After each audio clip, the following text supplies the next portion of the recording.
Hello everyone, welcome back my YouTube channel brain trainer. आज का topic है tense. Tense के बारे में बहुत से लोग कंफ्यूज होते हैं कि टेंस होता क्या है।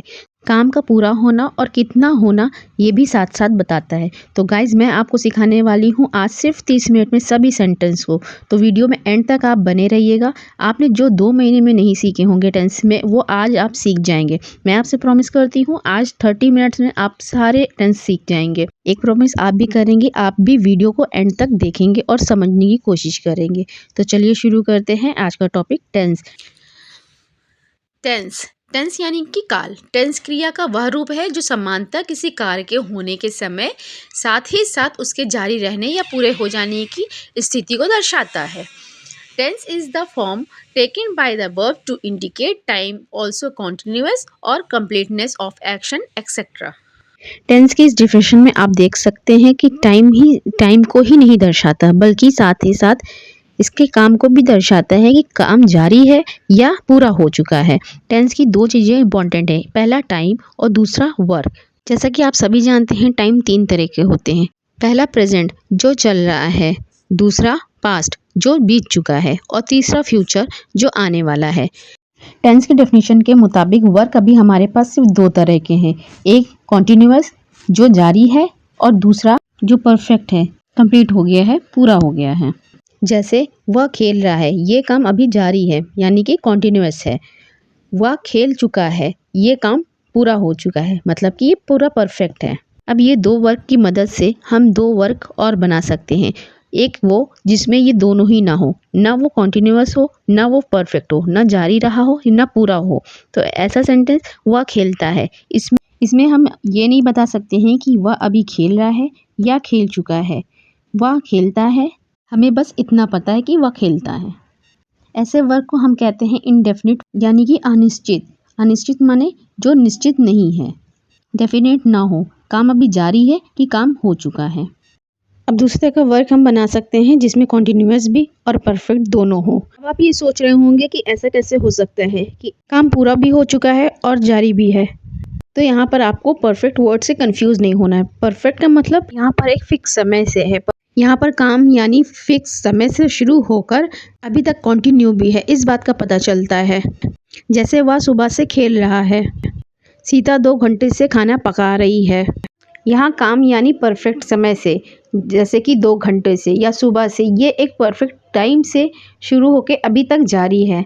इस तरह के वर्क को हम परफेक्ट कंटिन्यूअस कहते हैं। अब इस 3 तरह के टाइम को इन 4 तरह के वर्क से हम कंबाइन करते हैं तो कुल मिलाकर 12 टेंस होते हैं। 3 × 4 = 12। प्रेजेंट का पहला indefinite tense, present continuous tense, present perfect tense, present perfect continuous tense.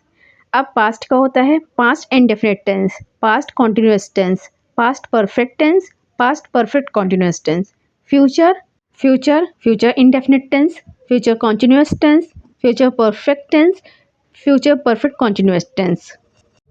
इस तरह आप समझ सकते हैं टेंस टाइम और वर्क का कॉम्बिनेशन होता है। अगर यहाँ तक आपने सारी चीज़ों को सीख लिया है, जान लिया है, तो आगे आने वाले किसी भी सेंटेंस को देखकर आप आसानी से बता सकते हैं कि ये सेंटेंस कौन सी टेंस का है। केवल आपको सिर्फ ये याद रखना है, प्रेजेंट में हूँ है हो है आता है, पास्ट में था थे थी थे आता है और फ्यूचर में गा गे गी आता है। मैं आपके सामने कुछ सेंटेंस दे रही हूँ जिसके आप देखकर ये बता सकते हैं ये कौन सा टेंस है।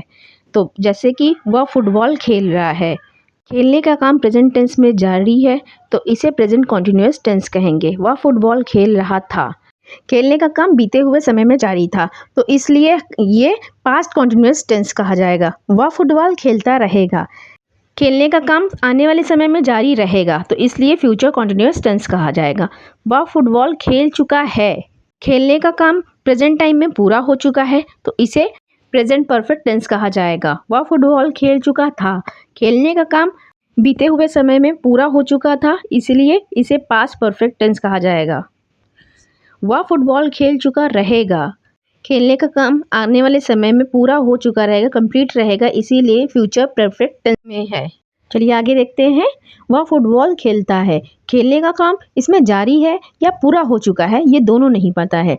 यानी कि ये काम अनिश्चित है। इसका मतलब हम इसे प्रेजेंट इंडेफिनिट टेंस कहेंगे। वह फुटबॉल खेलता था। खेलने का काम बीते हुए समय में कंटिन्यू था या कंप्लीट हो चुका था, ये हमें नहीं पता है। वह फुटबॉल खेलता था, हमें बस इतना पता है, इसलिए ये सेंटेंस को पास्ट इंडेफिनिट टेंस में है। वह फुटबॉल खेलेगा, आने वाले समय में ये काम जारी रहेगा या पूरा हो चुका रहेगा, ये हमें नहीं पता, तो इसलिए फुटबॉल खेलेगा इसे हम बोलेंगे फ्यूचर इंडेफिनिट टेंस। वह 2 घंटों से फुटबॉल खेल रहा है। यहाँ खेलने का काम वर्तमान समय में जारी है। यहाँ प्रेजेंट कंटिन्यूअस समझने की भूल नहीं करिएगा, क्योंकि यहाँ पर परफेक्ट टाइम, फिक्स टाइम दिया गया है 2 घंटे से, इसीलिए प्रेजेंट परफेक्ट कंटिन्यूअस टेंस में है। वह 4 बजे से फुटबॉल खेल रहा था। यहाँ खेलने का काम बीते हुए समय में एक परफेक्ट टाइम से जारी था, इसीलिए पास्ट परफेक्ट कंटिन्यूअस टेंस में है। वह सुबह से फुटबॉल खेलता रहेगा। यहाँ खेलने का काम आने वाले समय में दिए हुए एक फिक्स समय से जारी रहेगा, इसे हम फ्यूचर परफेक्ट कंटिन्यूअस टेंस में है। इतना अच्छे से समझ में आने के बाद मुझे लगता है कि आपको अब ये अच्छे से पहचान सकते हैं कौन सा सेंटेंस कौन से टेंस में है। तो चलिए अब कुछ हम सेंटेंस को इंग्लिश में फ्रेम करना सीखते हैं। सबसे पहले इंडेफिनिट टेंस को सीखते हैं। Present indefinite tense, past indefinite tense, future indefinite tense. Present indefinite tense को देखिए। आप जानते हैं इसके अंदर ऐसे सेंटेंस आते हैं जिसका काम जारी है या पूरा हो चुका है, इसके बारे में हमें नहीं पता होता। जैसे वह फुटबॉल खेलता है। यहाँ खेलने का काम कंटिन्यू है या पूरा हो चुका है, ये हमें नहीं पता है, ये इनडेफिनिट है, यानी कि ये अनिश्चित है। वह फुटबॉल खेलता है, हमें बस इतना पता है। इस टेंस में ऐसे कार्यों का बोध होता है जो वर्तमान समय से संभावता या समानता होते हैं। जैसे कि मैं किताबें पढ़ता हूँ, हम लोग क्रिकेट खेलते हैं, तुम बर्गर खाते हो, तुम लोग इतिहास पढ़ते हो, वह मेरी मदद करता है, सीता खाना पकाती है, वे लोग सच बोलते हैं। पहचान के रूप में आप देख सकते हैं सेंटेंस के लास्ट में ताहू, तीहू, ते है, ते हो, ती हो, ता है, ती है, एक्सेट्रा लगा रहता है। चलिए अब हम देखते हैं इस तरह के सेंटेंस को इंग्लिश में फ्रेम कैसे किया जाता है। ज़्यादातर सेंटेंस 3 तरह के होते हैं, सब्जेक्ट, वर्ब, ऑब्जेक्ट। सब्जेक्ट वो होता है जो काम कर रहा है, वर्ब जो काम हो रहा है, ऑब्जेक्ट वो होता है जिस पर वो काम हो रहा है। जैसे मैं किताबें पढ़ता हूँ, यहाँ सब्जेक्ट वो है जो काम कर रहा है, यानी कि मैं। वर्ब वो है जो काम हो रहा है, पढ़ता हूँ, और ऑब्जेक्ट वो है जिस पे ये काम हो रहा है, यानी किताबें। हिंदी सेंटेंस में सेंटेंस का स्ट्रक्चर तो यही होता है, सब्जेक्ट, ऑब्जेक्ट एंड फिर वर्ब। यानी कि इंग्लिश में इसका स्ट्रक्चर बदल जाता है, ऑर्डर चेंज हो जाता है। सब्जेक्ट के बाद वर्ब और वर्ब के बाद ऑब्जेक्ट आता है। इसीलिए मैं किताबें पढ़ता हूँ, इसकी इंग्लिश हो जाएगी आई रीड बुक्स। यहाँ मैं के लिए आई यूज़ हुआ है, पढ़ता हूँ के लिए रीड यूज़ हुआ है, और किताबें के लिए बुक्स यूज़ हुआ है। यहाँ एक चीज़ और है, प्रेजेंट इंडेफिनिट टेंस में हम वर्ब में फर्स्ट फॉर्म यूज़ करते हैं। जैसे कि ज़्यादातर स्टूडेंट को पता होगा कि वर्ब के 5 फॉर्म्स होते हैं, जिसमें कि 3 फॉर्म मेन होती है, जैसे eat, ate, eaten, read, read, read, play, played, played, जिसको हम V1, V2, V3 कहते हैं। वर्ब की फर्स्ट फॉर्म में ING लगा देते हैं तो ये वर्ब की चौथी फॉर्म मिल जाती है, और वर्ब के साथ S और ES लगाने से हमें वर्ब की 5वीं फॉर्म मिलती है। वर्ब की ज़्यादा जानकारी के लिए आपको वर्ब फॉर्म की वीडियो देखनी होगी। तो प्रेजेंट इंडेफिनिट टेंस में हम वर्ब की फर्स्ट फॉर्म को यूज़ करते हैं, मगर आपको एक बात का ध्यान रखना है, जब सब्जेक्ट आपका 3rd पर्सन सिंगुलर नंबर हो तब वर्ब की 5th फॉर्म को यूज़ करते हैं, S या ES लगा देते हैं। अब ये 3rd पर्सन सिंगुलर नंबर क्या है, इसके बारे में आपको अभी थोड़ा सा बता देते हैं, आगे आने वाले टाइम में मैं इसकी भी वीडियो बनाऊंगी। सिंगुलर आई, मैं, प्लूरल में वी यानी कि हम लोग, इन्हें फर्स्ट पर्सन कहा जाता है। यू, तुम, और यू, तुम लोग, ये 2nd पर्सन में आता है। He, she, it, any singular noun में आता है, और प्लूरल में दे, वे लोग, एनी प्लूरल नाउन में आते हैं, इन्हें 3rd पर्सन कहा जाता है। इसको इस तरह से भी समझ सकते हैं, जैसे कि पहले मैं आऊँगा फर्स्ट पर्सन, उसके बाद तुम आओगे 2nd पर्सन, उसके बाद वह या कोई और आएगा वो 3rd पर्सन में होगा। यानी कि I first person, you 2nd person, he, she, it, any name 3rd person. He, she, it, any name singular noun होते हैं क्योंकि ये 3rd पर्सन में आते हैं, इसीलिए 3rd पर्सन सिंगुलर नंबर इन्हें कहा जाता है। और प्रेजेंट इंडेफिनिट टेंस में हम सिर्फ इन्हीं के साथ S या ES लगाते हैं वर्ब में। इसीलिए प्रेजेंट इंडेफिनिट टेंस में ज़्यादातर सेंटेंस का स्ट्रक्चर होता है सब्जेक्ट प्लस वर्ब की फर्स्ट फॉर्म प्लस ऑब्जेक्ट। अगर subject third person singular number नहीं है तब, और अगर subject third person singular number है तब इसका एक स्ट्रक्चर हो जाएगा सब्जेक्ट प्लस वर्ब के साथ एस और ई एस लगेगा और फिर ऑब्जेक्ट। ये इसका स्ट्रक्चर हो जाएगा। जैसे कि मैं किताब पढ़ता हूँ, आई रीड बुक्स। हम लोग क्रिकेट खेलते हैं, वी प्ले क्रिकेट। तुम बर्गर खाते हो, यू ईट बर्गर। तुम लोग इतिहास पढ़ते हो, यू स्टडी हिस्ट्री। वह मेरी मदद करता है। यहाँ पर देख लीजिए वह थर्ड पर्सन सिंगुलर है, इसीलिए यहाँ हमें वर्ब के साथ एस या ई एस लगाना होगा, यानी कि वर्ब की फिफ्थ फॉर्म यूज करनी होगी। वह मेरी मदद करता है, ही हेल्प्स मी। इसी तरह दूसरा सेंटेंस लेते हैं, सीता खाना पकाती है। यहाँ सीता थर्ड पर्सन सिंगुलर है, इसीलिए इसमें हम वर्ब के साथ एस या ई एस लगाएंगे, तो इसकी इंग्लिश हो जाएगी सीता कुक्स फूड। अब नेक्स्ट सेंटेंस देखते हैं, वे लोग सच बोलते हैं, दे स्पीक ट्रूथ। यहाँ हमने स्पीक के साथ वर्ब की फर्स्ट फॉर्म लगाया है। यहाँ सब्जेक्ट थर्ड पर्सन तो है पर यहाँ सिंगुलर नहीं है, प्लूरल है, दे प्लूरल में आता है। और एस और ई एस हम तभी लगाते हैं जब singular third person singular number हो। लड़का स्कूल जाता है, इसका इंग्लिश होगा the boy goes to school. यहाँ वर्ब के साथ ई एस लगा हुआ है क्योंकि सब्जेक्ट थर्ड पर्सन में भी है और सिंगुलर नंबर में भी है, क्योंकि हम एक लड़के की बात कर रहे हैं। लड़के स्कूल जाते हैं, इसकी इंग्लिश हो जाएगी the boys go to school. यहाँ वर्ब के साथ एस और ई एस नहीं लगा है क्योंकि यहाँ सब्जेक्ट थर्ड पर्सन तो है मगर सिंगुलर नहीं है, प्लूरल में है, क्योंकि यहाँ पर हम एक से ज़्यादा लड़कों की बात कर रहे हैं। तो चलिए यहाँ तक हमने प्रेजेंट इंडेफिनिट टेंस को अच्छे से सारे सेंटेंस को फ्रेम करना तो सीख लिया। चलिए अब हम चलते हैं पास्ट इंडेफिनिट टेंस में। इस टेंस से ऐसे कार्य का बोध होता है जो बीते समय में हुआ या होता था, जैसे वह अंडा खाता था, तुम फुटबॉल खेलते थे, मैंने किताब पढ़ी, हम लोगों ने क्रिकेट खेला, तुमने बर्गर खाया, तुम लोगों ने इतिहास पढ़ा, उसने मेरी मदद की, एक्सेट्रा। पहचान के रूप में आप देख सकते हैं सेंटेंस के लास्ट में ता था, ती थी, ते थे, आ ई लगा रहता है। तो चलिए अब हम देखते हैं कि इन सेंटेंस को इंग्लिश में हम इसको फ्रेम कैसे करते हैं। जैसे कि आपने देखा प्रेजेंट इंडेफिनिट टेंस में सब्जेक्ट के साथ वर्ब की फर्स्ट फॉर्म या फाइव फॉर्म लगती थी और उसके बाद ऑब्जेक्ट आता था। पास्ट इंडेफिनिट टेंस में हमें कुछ नहीं करना, सब्जेक्ट और ऑब्जेक्ट तो वैसे ही लगेगा मगर बस बीच में वर्ब की सेकेंड फॉर्म लगेगी और इसमें पर्सन और सिंगुलर और प्लूरल नंबर का भी कोई चक्कर नहीं है। सब्जेक्ट किसी भी नंबर का हो उसके साथ वर्ब की सेकेंड फॉर्म ही लगेगी। और मैं आपको बता दूं पास्ट इंडेफिनिट टेंस एक स्पेशल टेंस है जिसमें वर्ब की सेकेंड फॉर्म ही लगती है, the only tense which takes second form of verbs. इसीलिए जहाँ कहीं भी आप वर्ब की सेकेंड फॉर्म देखें तो समझ जाएं पास्ट इंडेफिनिट टेंस के ही सेंटेंस है। लेकिन आप इस बात का भी ध्यान रखें, आपको कंफर्म पता हो कि वर्ब की सेकेंड फॉर्म ही है वो, क्योंकि ज़्यादातर वर्ब की second form third form same ही होती है। इस प्रकार पास्ट इंडेफिनिट टेंस का ज़्यादातर स्ट्रक्चर होता है सब्जेक्ट प्लस वर्ब की सेकेंड फॉर्म प्लस ऑब्जेक्ट। मैंने किताब पढ़ी, इसकी इंग्लिश हो जाएगी I read the books. Read के सेकेंड फॉर्म को हम रेड पढ़ते हैं मगर स्पेलिंग सेम होती है, READ। हम लोग ने क्रिकेट खेला, वी प्लेड क्रिकेट। तुमने बर्गर खाया, यू एट बर्गर। तुम लोगों ने इतिहास पढ़ा, यू स्टडी हिस्ट्री। उसने मेरी मदद की, ही हेल्प्ड मी। सीता ने खाना पकाया, सीता कुक्ड फूड। उन लोगों ने सच बोला, दे स्पोक द ट्रूथ। ये था हमारा पास्ट इंडेफिनिट टेंस। सब्जेक्ट के बाद वर्ब की सेकेंड फॉर्म आएगी और उसके बाद आएगा ऑब्जेक्ट। तो चलिए अब हम देखते हैं फ्यूचर इंडेफिनिट टेंस।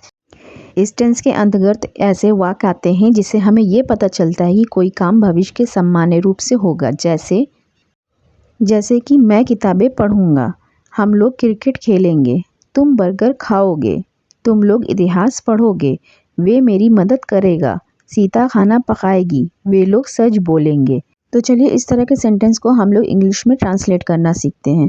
इस टेंस में हमें वर्ब की फर्स्ट फॉर्म ही यूज़ करनी है मगर फ्यूचर टाइम दिखाने के लिए वर्ब से पहले हम शैल या विल का यूज़ करेंगे।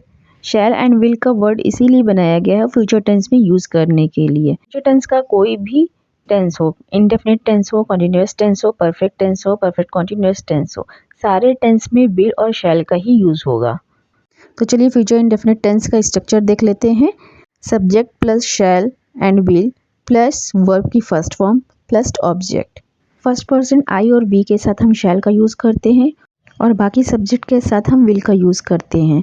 ऐसा यूज़ होता था पर इंग्लिश में अब विल ही यूज़ होता है, सारे सब्जेक्ट के साथ शैल नहीं यूज़ होता है। तो चलिए शुरू करते हैं। मैं किताब पढ़ूंगा, आई शैल या विल रीड बुक्स। हम लोग क्रिकेट खेलेंगे, वी विल या शैल प्ले क्रिकेट। तुम बर्गर खाओगे, यू विल ईट बर्गर। तुम लोग इतिहास पढ़ोगे, यू विल स्टडी हिस्ट्री। वह मेरी मदद करेगा, he will help me. Sita खाना पकाएगी, सीता विल कुक फूड। वे लोग सच बोलेंगे, they will speak the truth. तो यहाँ इंडेफिनिट टेंस कंप्लीट हो चुका है। अब हम देखेंगे continuous tense. Continuous tense, present continuous tense, past continuous tense and future continuous tense. तो सबसे पहले हम बात करेंगे प्रेजेंट कॉन्टिन्यूअस टेंस के बारे में कि आप सब जानते हैं इस टेंस के अंतर्गत ऐसे वाक्य आते हैं जिससे हम ये पता चलता है कि वर्तमान समय में प्रेजेंट टाइम में कोई काम हो रहा है या जारी है। मैं किताबें पढ़ रहा हूँ, हम लोग क्रिकेट खेल रहे हैं, तुम बर्गर खा रहे हो, तुम लोग इतिहास पढ़ रहे हो, वह मेरी मदद कर रहा है, सीता खाना पका रही है, वे लोग सच बोल रहे हैं। चलिए देखते हैं इस तरह के सेंटेंस को हमें इंग्लिश में फ्रेम कैसे करना है। यहाँ सब्जेक्ट और ऑब्जेक्ट तो वैसे ही रहेगा और वर्ब की फर्स्ट फॉर्म भी ही लगेगी, पर कॉन्टिन्यूअस कोई भी कार्य दिखाने के लिए कॉन्टिन्यूअस दिखाना है कि काम जारी है, तो इसमें वर्ब के साथ ING लग जाएगा, यानी कि वर्ब बन जाएगा V4। अब ING को बनाया है कॉन्टिन्यूटी दिखाने के लिए ही। कॉन्टिन्यूअस वर्ड जिस भी टेंस में रहेगा वहाँ उसमें ING यूज़ होगा ही होगा। प्रेजेंट कॉन्टिन्यूअस में कॉन्टिन्यूटी दिखाने के लिए सब्जेक्ट और ऑब्जेक्ट के बीच में वर्ब के साथ ING यूज़ होगा ही होगा। प्रेजेंट टेंस को दिखाने के लिए सब्जेक्ट और मेन वर्ब के साथ हेल्पिंग वर्ब इज MR में से एक चीज़ यूज़ होगा। जैसे कि आप जानते ही होंगे सब्जेक्ट आई के साथ M यूज़ होता है, he she it any singular noun या थर्ड पर्सन सिंगुलर नंबर के साथ इज यूज़ होता है, बाकी सभी के साथ आर यूज़ होता है। तो चलिए सेंटेंस देखते हैं। मैं किताबें पढ़ रहा हूँ, इसकी इंग्लिश होगी आई एम रीडिंग बुक्स। हम लोग क्रिकेट खेल रहे हैं, वी आर प्लेइंग क्रिकेट। तुम बर्गर खा रहे हो, यू आर ईटिंग बर्गर। तुम लोग इतिहास पढ़ रहे हो, यू आर स्टडिंग हिस्ट्री। वह मेरी मदद कर रहा है, he is helping me. Sita खाना पका रही है, सीता इज़ कुकिंग फूड। वे लोग सच बोल रहे हैं, they are speaking the truth. चलिए अब बात करते हैं पास्ट कॉन्टिन्यूअस टेंस की। जैसे कि नाम से ही पता चल रहा है कि कॉन्टिन्यूअस की बात हो रही है, तो ये पास्ट कॉन्टिन्यूअस की बात है। इससे हमें ये पता चलता है कि बीते हुए समय में कोई काम जारी था।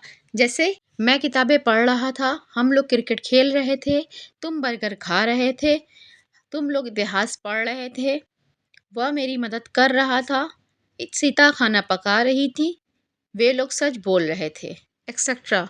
इस तरह के सेंटेंस बनाने के लिए हमें प्रेजेंट कॉन्टिन्यूअस टेंस का ही स्ट्रक्चर फॉलो होगा। सब्जेक्ट और ऑब्जेक्ट के बीच में कॉन्टिन्यूअसली दिखाने के लिए वर्ब के साथ ING ही लगेगा। मगर पास्ट का है तो पास्ट का इज IMR के जगह पे पास्ट का हेल्पिंग वर्ब लगेगा वॉज और वर। इस प्रकार से सेंटेंस का स्ट्रक्चर हो जाएगा subject was were, verb plus ING और प्लस ऑब्जेक्ट। वॉज का यूज़ हम लोग first person singular number I, third person singular number he she it any singular noun के साथ किया जाता है। बाकी सभी के साथ हम वर का यूज़ करते हैं। जैसे मैं किताब पढ़ रहा था, आई वॉज रीडिंग बुक्स। हम लोग क्रिकेट खेल रहे थे, वी वर प्लेइंग क्रिकेट। तुम बर्गर खा रहे थे, यू वर ईटिंग बर्गर। तुम लोग इतिहास पढ़ रहे थे, यू वर स्टडिंग हिस्ट्री। वह मेरी मदद कर रहा था, he was helping me. Sita खाना पका रही थी, सीता वॉज कुकिंग फूड। वे लोग सच बोल रहे थे, दे वर स्पीकिंग द ट्रूथ।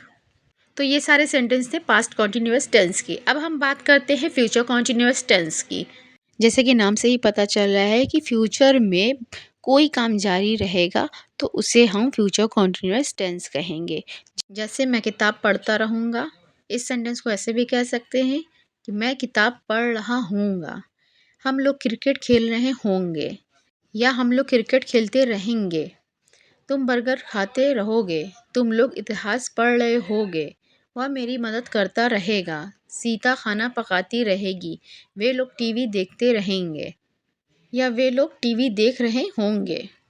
इस तरह के सेंटेंस के लिए हमें क्या करना है, सब्जेक्ट और ऑब्जेक्ट तो वही रहेगा। कॉन्टिन्यूअस दिखाने के लिए वर्ब के साथ आईएनजी भी लगा देंगे। फ्यूचर टेंस दिखाने के लिए हम विल या शैल का यूज़ करेंगे। यहाँ पर एक चीज़ का गौर करिएगा, जैसे हम लोग क्रिकेट खेल रहे होंगे, रहे के साथ हमने यहाँ आईएनजी वर्ब के साथ लगा दिया। गा गे गी के लिए भी हमने शैल और विल का यूज़ कर लिया। मगर कुछ सेंटेंस में होना भी आता है, जिसके लिए शैल और विल मेन वर्ब के बीच में हेल्पिंग वर्ब बी लगाया जाता है। बी का मतलब होता है होना। इस तरह से सेंटेंस का स्ट्रक्चर हो जाएगा, subject shall will plus helping verb plus main verb plus object. जैसे मैं किताबें पढ़ रहा होऊंगा, I shall be reading books.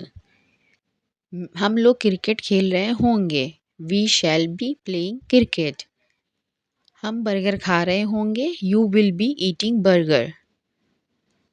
तुम लोग इतिहास पढ़ रहे होगे, you will be studying history. वह मेरी मदद करता रहेगा, he will be helping me. Sita खाना पकाती रहेगी, Sita will be cooking food. आगे का सेंटेंस देखते हैं।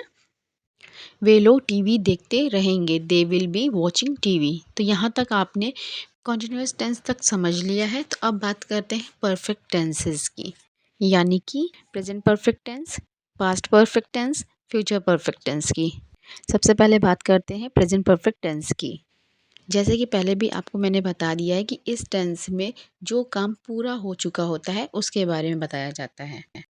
जैसे कि मैं किताब पढ़ चुका हूँ, हम लोग क्रिकेट खेल चुके हैं, तुम बर्गर खा चुके हो, तुम लोग इतिहास पढ़ चुके हो, वह मेरी मदद कर चुका है, सीता खाना पका चुकी है, वे लोग सच बोल चुके हैं। पहचान के रूप में आप देख सकते हैं सेंटेंस के लास्ट में चुका हूँ, चुकी हूँ, चुके हो, चुका है, चुके हैं इत्यादि लगा रहता है। तो अब देखते हैं कि इस तरह के सेंटेंस को हमें इंग्लिश में कैसे फ्रेम करना है। परफेक्ट टेंस में आपको एक बात का ध्यान भी रखना है, इनमें वर्ब की थर्ड फॉर्म लगेगी, चाहे वो प्रेजेंट परफेक्ट टेंस हो या पास्ट परफेक्ट टेंस हो या फ्यूचर परफेक्ट टेंस हो। इसीलिए प्रेजेंट परफेक्ट टेंस में सब्जेक्ट और ऑब्जेक्ट तो वैसे ही रहेंगे और बीच में आएगा मेन वर्ब की थर्ड फॉर्म। और प्रेजेंट परफेक्ट टेंस दिखाने के लिए हेल्पिंग वर्ब हैज़ और हैव का यूज़ होगा। यानी कि सेंटेंस का स्ट्रक्चर हो जाएगा subject plus has have plus verb की third form plus object. Has का यूज़ हम थर्ड पर्सन सिंगुलर नंबर के साथ he, she, it, any singular noun के साथ करते हैं। बाकी सभी के साथ हैव का यूज़ करते हैं। जैसे मैं किताबें पढ़ चुका हूँ, I have read the books. हम लोग क्रिकेट खेल चुके हैं, वी हैव प्लेड क्रिकेट। तुम बर्गर खा चुके हो, यू हैव ईटन बर्गर। तुम लोग इतिहास पढ़ चुके हो, यू हैव स्टडी हिस्ट्री। वह मेरी मदद कर चुका है, he has helped me. Sita खाना पका चुकी है, सीता हैज़ कुक्ड फूड। वे लोग सच बोल चुके हैं, they have spoken the truth. इस तरह के सेंटेंस में अगर हम है को हटाकर था लगाते हैं तो ये मेरा हो जाता है पास्ट परफेक्ट टेंस। यानी कि इस टेंस में हम लोग को ये पता चलता है कि पास्ट में कोई काम पूरा हो चुका था। जैसे कि मैं किताबें पढ़ चुका था, हम लोग क्रिकेट खेल चुके थे, तुम बर्गर खा चुके थे, तुम लोग इतिहास पढ़ चुके थे, घंटी बजने से पहले स्कूल पहुंच चुका था, डॉक्टर के आने से पहले रोगी मर चुका था। पहचान के रूप में सेंटेंस के लास्ट में चुका था, चुकी थी, चुके थे लगा रहता है। इसके इंग्लिश बनाने के लिए सब्जेक्ट और ऑब्जेक्ट तो वैसे ही रहेगा और ये परफेक्ट टेंस है, इसलिए इसमें वर्ब की थर्ड फॉर्म लगेगी। लेकिन पास्ट को दिखाने के लिए यहाँ मेन वर्ब से पहले हेल्पिंग वर्ब लगेगा। हैज़ और हैव प्रेजेंट टेंस में यूज़ होता है और हैड पास्ट टेंस में यूज़ होता है, तो यहाँ हैड का यूज़ होगा। और यहाँ पर्सन और नंबर वाला कोई चक्कर भी नहीं है, सभी तरह सेंटेंस के साथ हैड का यूज़ होगा। तो चलिए इसका स्ट्रक्चर देख लेते हैं क्या होता है। Subject plus had plus verb की थर्ड फॉर्म प्लस ऑब्जेक्ट। जैसे मैं किताबें पढ़ चुका था, I had read the books. हम लोग क्रिकेट खेल चुके थे, वी हैड प्लेड क्रिकेट। तुम बर्गर खा चुके थे, यू हैड ईटन बर्गर। तुम लोग इतिहास पढ़ चुके थे, यू हैड स्टडी हिस्ट्री। वह मेरी मदद कर चुका था। He had helped me. Sita खाना पका चुकी थी। Sita had cooked food. वे लोग सच बोल चुके थे। They have spoken the truth. अब इसी तरह आने वाले समय में जो कार्य पूरा हो चुका रहेगा यानी कि फ्यूचर में, तो उसे पूरा परफेक्ट हो चुका रहेगा तो उसे हम फ्यूचर परफेक्ट टेंस कहेंगे। जैसे घंटी बजने से पहले मैं स्कूल पहुंच चुका रहूँगा। डॉक्टर के आने से पहले रोगी मर चुका रहेगा। मैं किताब पढ़ चुका रहूँगा। हम लोग क्रिकेट खेल चुके रहेंगे। सीता खाना पका चुकी रहेगी। तो पहचान के रूप में आप देख सकते हैं सेंटेंस के लास्ट में चुका रहूँगा, चुकी रहूँगा, चुका रहेगा, इसी तरह के वर्ड आते हैं। इसकी इंग्लिश बनाने के लिए हम फ्यूचर परफेक्ट टेंस का स्ट्रक्चर फॉलो करेंगे। सब्जेक्ट और ऑब्जेक्ट तो वैसे ही रहेगा। इसमें वर्ब की थर्ड फॉर्म के पहले हैव का यूज़ होगा और फ्यूचर दिखाने के लिए सब्जेक्ट और हेल्पिंग वर्ब के बीच में शैल और विल का यूज़ होगा। यानी का सेंटेंस का स्ट्रक्चर हो जाएगा subject plus shell will plus have plus verb की थर्ड फॉर्म प्लस ऑब्जेक्ट। और आप एक चीज़ का ध्यान दीजिएगा, थर्ड पर्सन सिंगुलर नंबर यानी कि he she it any singular noun के साथ भी हैव का यूज़ होगा, यहाँ हैड नहीं लगेगा। इसका कारण ये है कि ये दोनों लगातार नहीं आ रहे हैं, इनके बीच शैल और विल का हेल्पिंग वर्ब आ रहे हैं। तो सब्जेक्ट का जो भी इफ़ेक्ट होगा वो सिर्फ शैल और विल पर होगा, हैव पर नहीं। अब चलिए कुछ एग्जाम्पल देखते हैं। मैं किताबें पढ़ चुका रहूँगा। I shall have read the books. हम लोग क्रिकेट खेल चुके रहेंगे। We shall have played cricket. तुम बर्गर खा चुके रहोगे। You will have eaten burger. तुम लोग इतिहास पढ़ चुके रहोगे। You will have studied history. वह मेरी मदद कर चुका रहेगा। He will have helped me. Sita खाना पका चुकी रहेगी। Sita will have cooked food. वे लोग सच बोल चुके रहेंगे। They will have spoken the truth. तो यहाँ अब आपका परफेक्ट टेंस पूरा हो चुका है। अब हम शुरू करते हैं लास्ट कैटेगरी जो है परफेक्ट कॉन्टिन्यूअस टेंस की, यानी कि present perfect continuous tense, past perfect continuous tense और फ्यूचर परफेक्ट कॉन्टिन्यूअस टेंस की। तो प्रेजेंट परफेक्ट कॉन्टिन्यूअस को देखते हैं। इस सेंटेंस के वाक्यों से हमें ये पता चलता है कि काम किसी परफेक्ट समय मतलब कि फिक्स समय से शुरू होकर अभी तक जारी है, मतलब कि कंटिन्यू है। जैसे कि मैं 1 घंटे से किताबें पढ़ रहा हूँ। हम लोग 4 बजे से क्रिकेट खेल रहे हैं। तुम आधे घंटे से बर्गर खा रहे हो। तुम लोग 3 साल से इतिहास पढ़ रहे हो। वह सुबह से मेरी मदद कर रहा है। सीता 2 घंटे से खाना पका रही है। वे लोग 6 बजे से टीवी देख रहे हैं। इस तरह के सेंटेंस को इंग्लिश में फ्रेम करने के लिए सब्जेक्ट और ऑब्जेक्ट तो वैसे ही रहेंगे और वर्ब कंटिन्यू है तो वर्ब के फर्स्ट फॉर्म के साथ आईएनजी लगेगी, यानी कि V4 का यूज़ होगा। और चूँकि टाइम हमारा परफेक्ट है यानी कि टाइम दिया गया है, इसीलिए उस टाइम को दिखाने के लिए ऑब्जेक्ट के बाद सिंस और फॉर का यूज़ करके हम टाइम को मेंशन करेंगे। इस टेंस में प्रेजेंट टाइम को दिखाने के लिए हेल्पिंग वर्ब के रूप में हम हैज़ बीन या हैव बीन का यूज़ करते हैं। थर्ड पर्सन सिंगुलर नंबर के साथ हैज़ बीन यूज़ होगा और बाकी सभी के साथ हैव बीन यूज़ होगा। इस तरह से सेंटेंस का स्ट्रक्चर हो जाएगा subject plus has have plus been plus verb की first form ING plus object plus since और फॉर प्लस टाइम। सिंस और फॉर दोनों का मीनिंग है से। सिंस का यूज़ हम वहाँ करते हैं जहाँ पॉइंट ऑफ टाइम दिया गया है, कोई फिक्स टाइम दिया गया है, जैसे 4 बजे से सिंस 4 o'clock, सुबह से सिंस मॉर्निंग, जनवरी से सिंस जनवरी। लेकिन जहाँ पर पॉइंट ऑफ टाइम ना देकर टाइम पीरियड दिया गया हो वहाँ हम फॉर का यूज़ करेंगे। जैसे 1 घंटे से फॉर एन आवर, 2 दिनों से फॉर 2 days, 3 साल से फॉर 3 years। अब कुछ एग्जाम्पल देखते हैं। जैसे मैं 1 घंटे से किताबें पढ़ रहा हूँ। इसकी इंग्लिश हो जाएगी I have been reading books for an hour. अब यहाँ पर कुछ स्टूडेंट इस तरह की इंग्लिश बना देते हैं जो गलत हो जाता है, जैसे I am reading books for an our, जो कि बिल्कुल गलत है। आपको हमेशा इस बात का ध्यान रखना है, जब भी कॉन्टिन्यूअस टेंस में एक परफेक्ट समय दे दिया गया है, कॉन्टिन्यूअस टेंस से बदलकर परफेक्ट कॉन्टिन्यूअस टेंस बन जाएगा। और ऐसे सेंटेंस की इंग्लिश हम परफेक्ट कॉन्टिन्यूअस टेंस के रूल से ही बनाएंगे, ना कि कॉन्टिन्यूअस टेंस की रूल से बनाएंगे। हम लोग 4 बजे से क्रिकेट खेल रहे हैं। We have been playing cricket since 4 o'clock। We are playing cricket since 4 o'clock गलत होगा। तुम आधे घंटे से बर्गर खा रहे हो। You have been eating burger for half an hour. तुम लोग 3 साल से इतिहास पढ़ रहे हो। You have been studying history for 3 years। वह सुबह से मेरी मदद कर रहा है। He has been helping me since morning.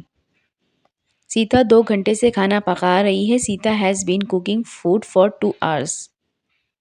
वे लोग 6 बजे से टीवी देख रहे हैं। They have been watching TV since 6 o'clock।